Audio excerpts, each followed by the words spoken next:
If we don't blab, I'm going to freak out. No. I will text my agent and be like, sue Betches. My dad's a lawyer. Like, you don't want to with me.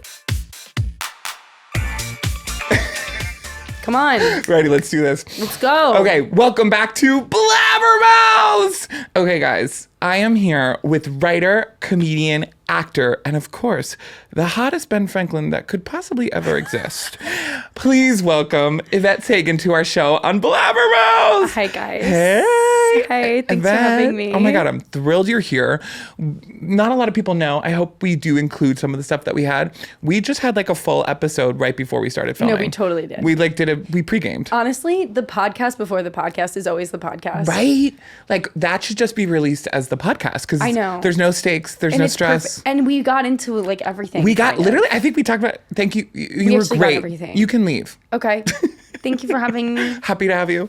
I love this. No, we met like very recently. We literally met. It was kismet. It was very kismet. We were on the red carpet. Of course, I was on the plebeian side. You were on the star side. Thank you so much for saying that. And we were at the Big Mistakes Netflix premiere. By the way, hysterical show. Were you able to watch any of it yet? Oh, yeah. Oh, good. Oh, see. I loved it. So funny. We were talking about Rachel Send It Offline. Oh, yes, we were. And please bring her up. And she co-wrote it with Dan Levy. Yep. I was very impressed. Extremely impressed. I found it to be very funny and well done. And like camp. It was so camp, and like every word had purpose. You know, I feel like sometimes a lot of shows you see them and you're like, okay, a lot of that fluff could have been done with, but like I really had to hone in. It was pretty tight. Yeah. It was tight. It were quick episodes, and I just thought it was so funny. And the standout to me was Laurie Metcalf as the mom. Like I know she was just on one that whole because we watched the first 2 episodes as part of the screen. Were you at that part? So get this. What they didn't. I'm the last person on the line for the screening or for the red carpet. Everyone has packed up. It's just me, Dan Levy, and his publicist, and Tess. And they're like, okay, like we're all done here. It's 7:01. I run to the screening. They go, we gave your tickets away to fans. I'm like, because they have to fill all the seats. Yes. And they're like, that's our policy. We gave them out at 6:45. I go, did you sit in the back? I literally was like, babes, I just was working for you guys to do that. Yeah. And they're like, no. Oh, I was devastated. Did you get a popcorn? No. So they're like, we can still send you to the after party. I go, thanks. So then you have to wait for an hour. Then I wait in some bar. Funny enough, there was a guy next to me who worked for Gaiety, like a magazine underneath Pride.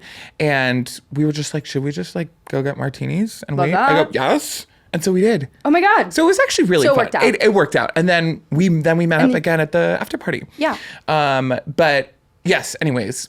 So how was that red carpet? Are you going to more red carpets now that like you're on the map? You're becoming a celebrity yourself as a comedian. I mean it. I mean, I'll feed your ego.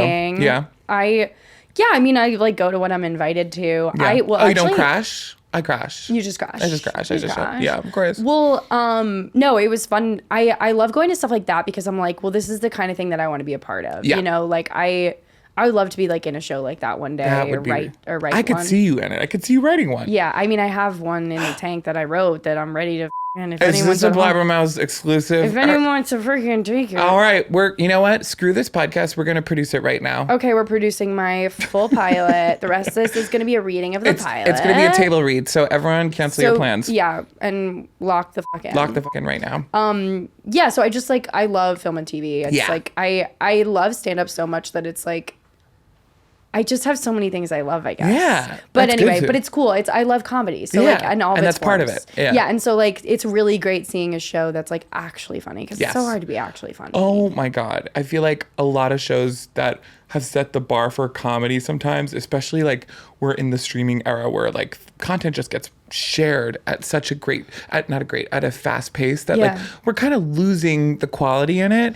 And like a lot of things are just sent for like streaming purposes and like, you know, overstimulation of content that, like watching Big Mistakes, I was like, wow, this is like a true essence of like a really great comedic show, timing, writing, everything. It is my dream to have just one thing to do.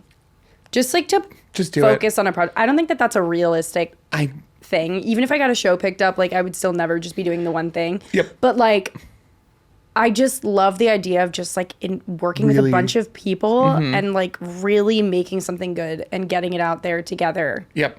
And I really felt that night because it was like you know, it was like a premiere party and it was like everyone was there that like worked on it. It was really special. I was like moved almost. Aww. I was like, this is nice. Well, because it's cool to be like adjacent to something like that. I agree.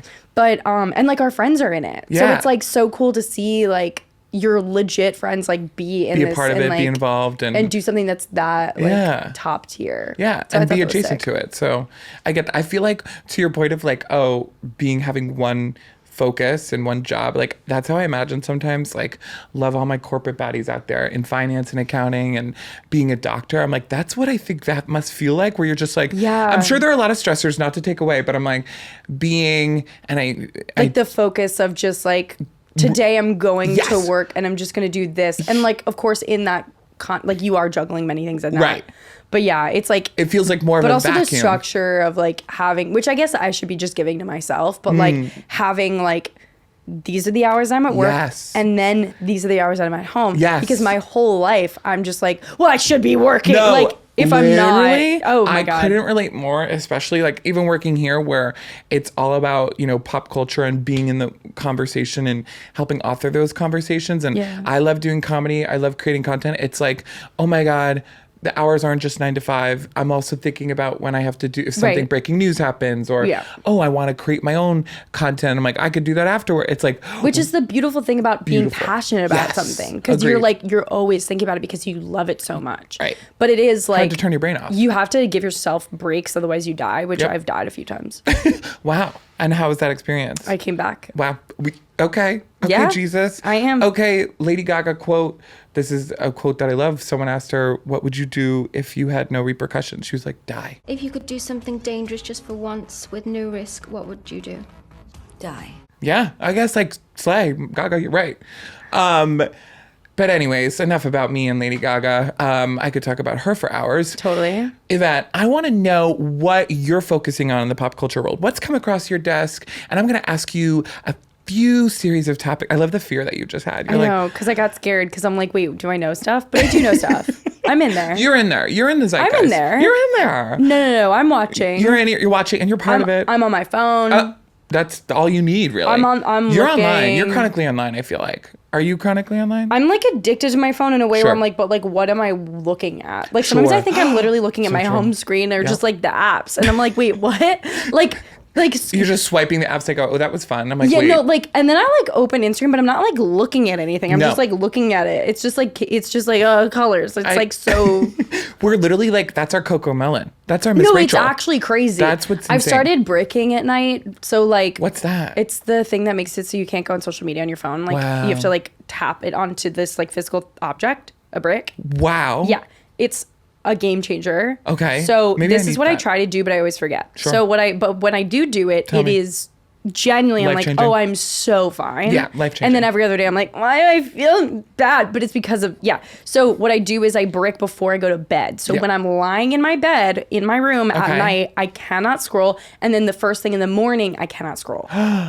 That's the key. And do you feel mentally better after that? Yes. Yep, I'm sure. And then also when no, it's like so much better that it's like, and it's immediate. It's not even like, oh, like after a few days I felt better. It was like literally like right away.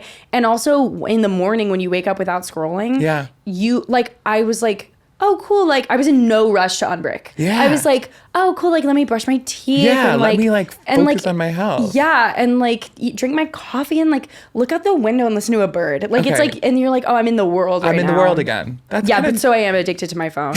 I also really love, can I say something? You can say anything you want. Because I'm a girl, I feel like this is okay. I want you to say it. So I, really enjoy reality TV. Oh. And as a result, I think the trickle down of that is also kind of enjoying a little bit of a touch of internet drama. But I do listen. Yep, I take it all with a grain of salt. I don't think it's I think the people that get and sorry if this is you. Nope. You can say, if it is me, I'm okay with it. I think if you're taking it too seriously, get f***ing real. Just relax. Relax. It's not so literal.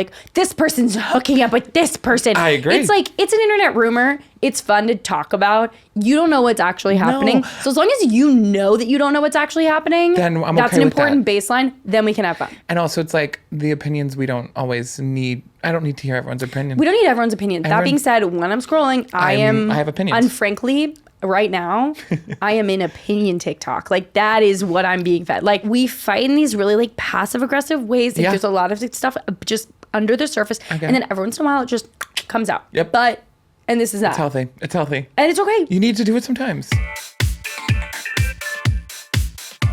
Okay, I think I've realized, and maybe this is shameful of me, I don't know. I think the most, like, male gazy thing about me is that I am obsessed with, like society's idea of a perfect woman. Oh, okay. But the other thing I'm obsessed with is tell me. The Dallas Cowboys cheerleaders documentaries. I've never watched that, but like they came into the office one time to do social videos and I wasn't there, and like everyone's obsessed with them when their show comes out. Is it a good show? Like, it's a good show. Great. Well, it's a documentary. Okay. So it's like it's not like a reality. Oh. I mean, it's a docuseries. Okay, yeah. but it's not like but it's not like reality show. Got it. It's I mean, it's just like there's a natural competition there because it's like I'm obsessed with everything about it, like top to bottom. I watched. So the second season came out this past year, whatever.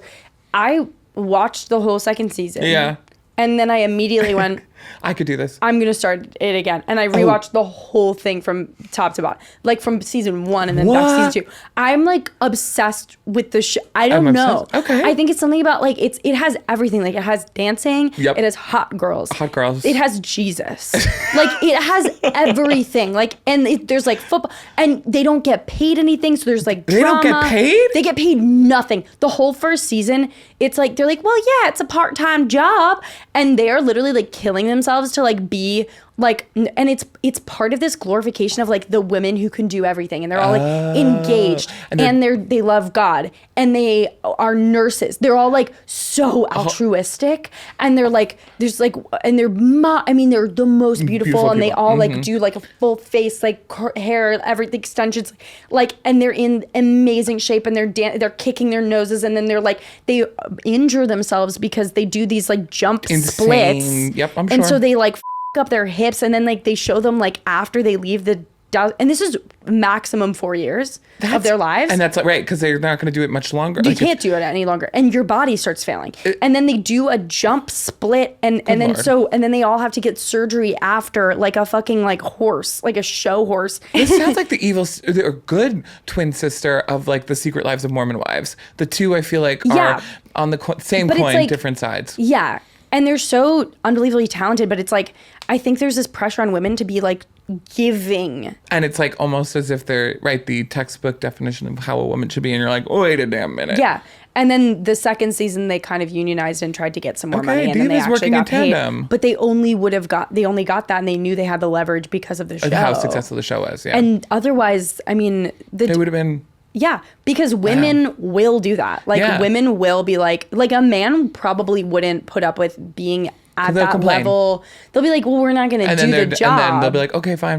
We'll and women are like not supposed to stand up. They're not supposed to know their value. Yeah. You're supposed to be humble and like, well, and should be grateful for any opportunity that's already there. It's like, but I love to dance. Yeah, it's like yeah, but like you should get paid to dance. But you're doing like a full like marketing job for a gajillion-dollar company that could shed you some money, that has like a state-of-the-art stadium and like could pay you $10 more and not you would notice they wouldn't feel it. Exactly. I agree. So okay. Wait, but it is amazing. I'm gonna watch that now. Thank you, Yvette. I'm obsessed with it. Hopefully they're gonna come out with the season 3. If they don't have freak out, we're gonna see them. I need to know what's going on with those girls. Then we're gonna see them. That's okay then. We'll make sure they do a season 3. Yeah. If we can message them. Ooh, I'll message them from the Betches account. Yeah. Like, hey, what's up with season 3? I also love a Pilates woman that I follow on Instagram. Oh, okay. And I do her Pilates videos every day. I have to get into Pilates. I'm scared of it. It's good. Well, so the one I do is at home. Oh. So it's like you don't even have to like shake in front of the ladies. And shake my ass in front of people. Yeah, and be like, I can actually like convulsing. Okay. Although I do really want to do that. Oh my gosh. Okay. Oh my God. No, you're okay. Guys, there's only 10 minutes left. 10 minutes. We haven't covered anything. All we talked about was the red carpet at Dallas Cowboys. My life. No, that's okay. Keep this in. We have to go longer. What else do you want to talk about? We just went double speed. I'm setting up. We're going at double speed. Watch us at triple speed, everybody. Everyone go faster. So we were just talking about the Dallas Cowboys. Now, cheerleaders. Now. I want to know. Okay, quickly. New Madonna album. Cool. Whoa. You know, she did 45 minutes of stand-up at the Cellar. Madonna? Apparently she aged. Sorry, but like, I don't know. I just heard through the grapevine. So I don't know, and don't sue me. But like, yeah. Sorry, I know Madonna. we said a lot about suing, but like, don't do it. We won't. Please don't sue us. It's not good for the arts. No, we're poor artists. Yeah, but yeah, she's. Sure, that's all I album? know about. I mean, sure, awesome. I love that. That's awesome. I wonder what she looks like these days. Me too. You know what I mean? The World Cup. Which sport? Okay, perfect. And the fact that New Jersey on this podcast, New Jersey Transit is charging people $100 for tickets to go from New Jersey to MetLife, because that's where the games are going to be in the summer. $100. $100, and you know how much they're normally? $12.50, but they should be $8.50. Actually, when I was a kid and going and taking this train, it was $6.50. The rising price of gas is a travesty. Okay, so if I cared about the World Cup, this would be crazy. This would be crazy. Okay, exactly. So we don't give But a I think that's disgusting. you, New Jersey Transit and World Cup. Do you care about Lena Dunham on her Famesick tour right now? I do care about Lena Dunham on her Famesick tour I right now. appreciate that. I listened to a really incredible interview she did on The Daily. I listened to one that she did on The View. I know The View is a bad crazy show. Crazy to watch that. I haven't heard of that in a while. Haven't thought about it. Who's even on there? Exactly. But give me some credit because I watched it on Twitter. And so it came across my desk on Twitter. So it was a desk situation. It was a desk situation. Let me clap in here. Okay. And I was very, I was taken aback. Not taken aback, but just like how she did a really good job of articulating her chronic pain, her rise to fame, and then everything in between that was going on in her life during Girls, during her relationship with Jack Antonoff. It was so interesting to hear her talk about. I thought she was so understanding of everyone's position in her life. Like, it didn't feel like I'm looking and then like up and it was like she wasn't blaming anyone. No, she was just like, this is like what happened. I have like a lot of respect for all these people. This was like the truth of the situation. These are all the things at play. I'm definitely gonna read the book. Me I have too. it on hold at the library. I might buy it. Oh, I might buy it too. I'm a huge I have library a Kindle whore. now. Oh, you're a library whore. I love that. I love the library. I need to become more of a library whore. Okay. Okay, stop. That's producer Will. Producer Will keeps flagging that we're running out of time, and it's actually like really freaking me out, and I hate it.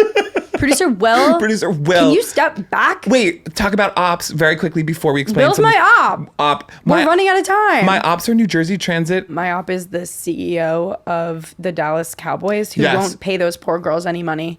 You bet you're gonna hear from us. But to be fair, he did give them a raise actually. But it took a lot of. It took a lot. That should have been a second raise. They should have like preemptively done it, like knowing that the first documentary came out. Like they should have kind of like done that. But then it was good plot in the second documentary. There you go. It adds to it. Second season. And so for our final segment, thank you so much for doing Does This Matter with Yvette. Like, I like that there were a lot of things that you didn't care about and we just blew through them. And then I like the things you cared about. So thank you. And you taught me a few things today. So thank you. Totally. Would you talk to, his name is Christopher Lucifer Jonathan so he's James the devil in there? Yeah, I think there's a little devil. There's a little devil in him. Would you explain looksmaxxing to this wonderful child we have here? So, Christopher, first of all, how's it going? I hope all is well with you. I hope you don't get the plague anytime soon. That would be really rough and you'll die really quick from it. Easy, quick death. Well, actually, it seems to be very painful and maybe even drawn out. A little long, yeah. That's a version of don't get it. Mm-mm. Anyway, looksmaxxing is a self-destructive way of trying to be physically more beautiful to appeal to the internet and not ever have sex again. Wow.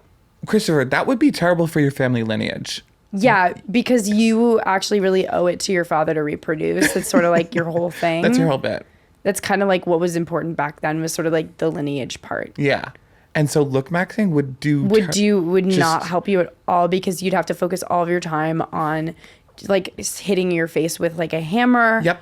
And doing meth. Yep. Which doesn't exist. But what would exist? What do you think would exist in the Victorian era? I'm sure they were just eating herbs, like herbs and mushrooms. There's some like weird herb that could like get crazy on it. Like if you left out churned milk for way too long, churned butter. I bet it's like licking a toad. I bet it was like that. Oh my God, totally. Because you would just like die from like a butter. Yeah, that's so true. Like you just insta die. Like it would be like You just like have a little bit of like botulism toxin and you die immediately. Like, yeah. So it was probably hard to do drugs then because you would just die. So licking a toad, I like that. Yeah, so probably stuff like that. So do not lick toads. Although, wait, low key, did they have opiates back then, or was that later? I mean, I think they had some. There's right? they had like poppy, like little, they had poppy. They were doing like weird.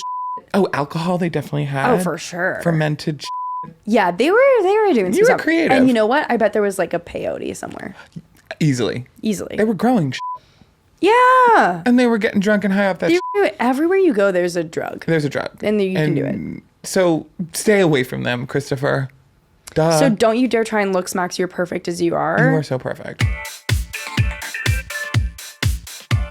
You would kill that outfit. I want all three of us to have that outfit. We should, next time when we come back to talk about Alex Earl's show, we're going to have this. If I'm not in that outfit, and you're not in that we'll outfit, I'm suing Betches. We're suing Betches. We're suing and producer Will. Producer personally. He doesn't think we're funny, which is kind of crazy. You know what I mean? No, I feel like we think we're really funny. He's just like, I'm not. He's not like very at all. stoic. He's like, he laughs, but he's laughing in his head. Do you think? I think so. Does he tell you that? He's lying. I like to think. You know when he laughed when I said, "What's the World Cup?" Yes, he loved that. That was the only time he laughed. And then he also got mad at me. Then he got mad at us. And now he's mad for the rest of the show. And that's on blabbing. And thank you, Christopher Jonathan the fourth or something. Like 100, yeah. 100. Yeah. Love you, bestie. Well, Yvette, thank you so much. Thank you so much for blabbing with me today. I'm so happy I came on. I need to do like 30 more hours with you, so we will have you back. Thank God. Bring me on. We'll do a regular situation. I need an outlet for this part of myself. That's exactly why I try to do this. It's an outlet. Perfect. Because my family doesn't listen to me. But Yvette, where can the Blabberheads follow you, find you, share to the world? Yvette Segan. And YvetteSegan.com for my tour dates. If you want to come to a show, I'm going to go, I'm going to be in DC and Philly.